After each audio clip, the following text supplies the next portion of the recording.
L'Agence nationale de l'aviation civile et de la météorologie, ANACIM, a dévoilé hier leur bulletin de météo. Des activités pluvio-orageuses sont attendues à compter de ce mardi au jeudi dans la région sud du pays, avec des risques de débordement dans les localités centre-ouest, notamment à Dakar, Thiès ou encore Louga. D'ores et déjà, différentes localités de Dakar ont enregistré des pluies ce matin. Les prévisionnistes indiquent qu'au cours de cette période, des activités pluvio-orageuses seront propices dans les régions sud et centre-sud, notamment à Kédougou, Ziguinchor, Sédhiou, Kolda, de même qu'à Fatick et peut déborder jusqu'à une partie de Diourbel. Selon le bulletin de l'ANACIM, ces manifestations pluvio-orageuses vont se généraliser sur tout le pays dans les journées de mardi à mercredi où de fortes quantités de pluie sont prévues par endroits.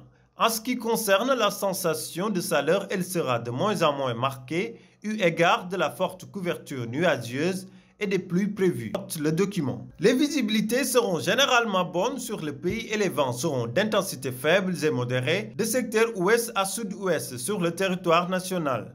À Dakar, comme chaque année, on note un rituel saisonnier donc prévisible, dont des conséquences peuvent survenir à tout moment. Entre juillet et octobre, la saison des pluies transforme Dakar en piscine à ciel ouvert, occasionnant moult désagréments et des dommages parfois tragiques. La mise en place d'un système d'assainissement efficace est l'une des priorités de l'État afin d'atténuer les effets subsistants des pluies. Toutefois, le renforcement des capacités de l'Office national d'assainissement du Sénégal, ONAS, est effectif pour l'entretien des infrastructures, le drainage des eaux pluviales et une prestation d'information et de sensibilisation des populations.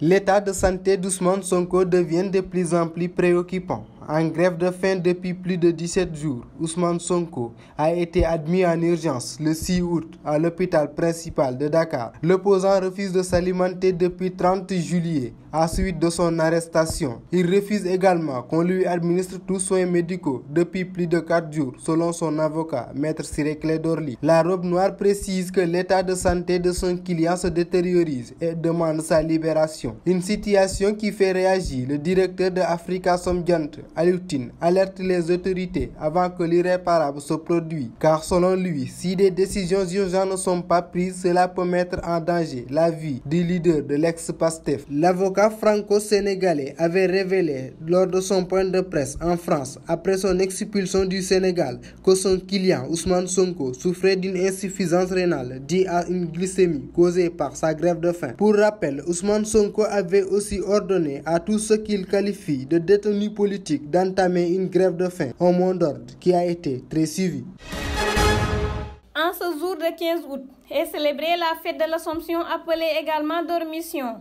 Dans la tradition orientale, cette fête est dans la croyance chrétienne selon laquelle la Vierge Marie, mère de Jésus au terme de sa vie terrestre, est entrée directement dans la gloire de Dieu, autrement dit montée au ciel. Cette fête a vu le jour à Jérusalem, à une époque plutôt inconnue. Néanmoins, certains stimulent que la date du 15 août aurait pour origine la concrétisation à cette date d'une église dédiée à Marie par l'évêque Juvénal. La célébration de cette fête devient universelle grâce à l'empereur Maurice en 522 en Orient et au pape Serge Ier en Occident l'an 690. Toutefois, la célébration de la montée au ciel de Marie ne doit pas être confondue avec l'ascension qui figure dans les textes bibliques et renvoie à la montée au ciel de Jésus-Christ, célébrée 40 jours après Pâques. Depuis 1802, l'Assomption est fixée comme fête légale en France, au même titre que Noël, Pâques et l'Ascension. C'est en 1950 que l'Assomption devient un dogme officiel de l'Église catholique, célébré partout dans le monde.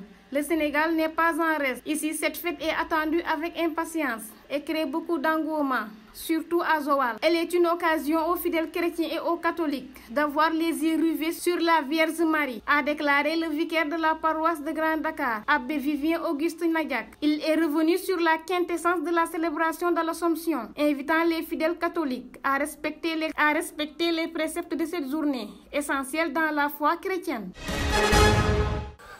Nous sommes ensemble ici aujourd'hui pour clôturer une session de formation de 10 jours aux techniques apicoles durables, animée par professeur Karamoko Sakho et son assistant, M. Younous Sonko.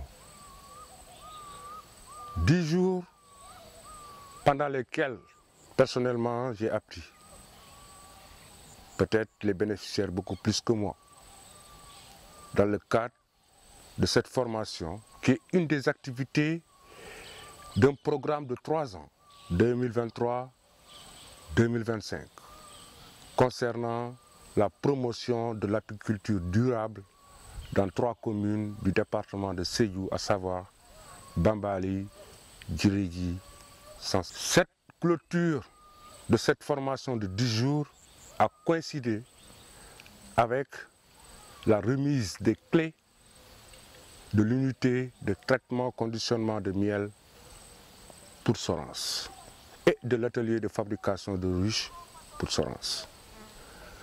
Puisque c'est un programme étalé 2023-2025, en 2024, ce sera aux des populations de Diassi Mandina et de Djiridji de voir l'unité apicole mise en place, l'atelier de fabrication de ruches mis en place.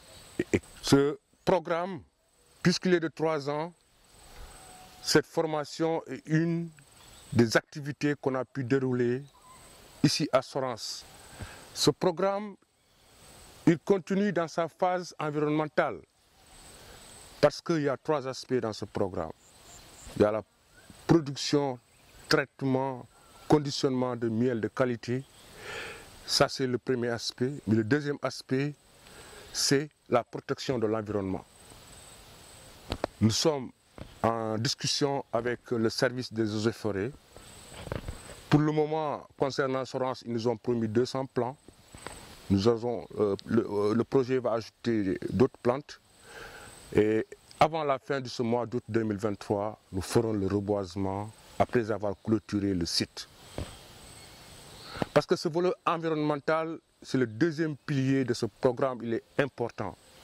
Sans arbres, pas beaucoup d'abeilles, donc pas beaucoup de miel.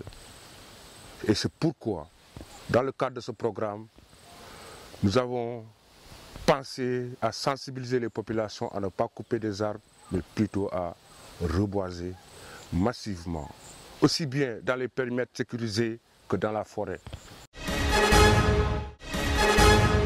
Nous démarrons l'actualité au Niger où la crise se stabilise dans le pays et se cristallise sur le plan international. Un soutien de taille pour la junte militaire au Niger.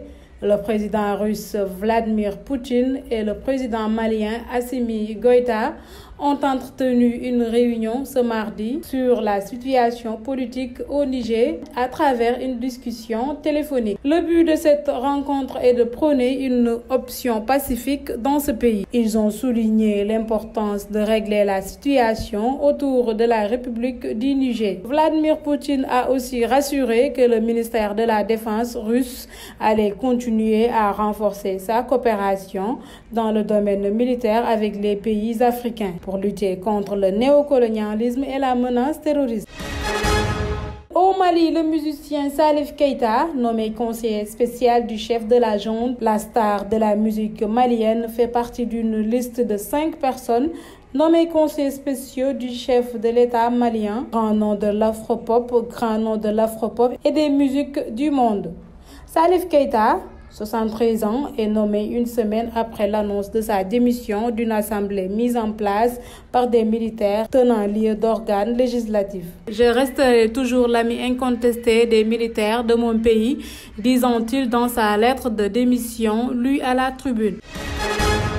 Terminons en Europe, frappe nocturne en Europe. L'armée russe déclare d'avoir bombardé la nuit du lundi plusieurs sites industriels militaires en Ukraine. L'Ukraine a assuré avoir abattu 16 des 28 missiles tirés pendant la nuit par les Russes. Un missile qui n'a pas été intercepté par la défense anti-aérienne. Kiev a notamment fait 3 morts.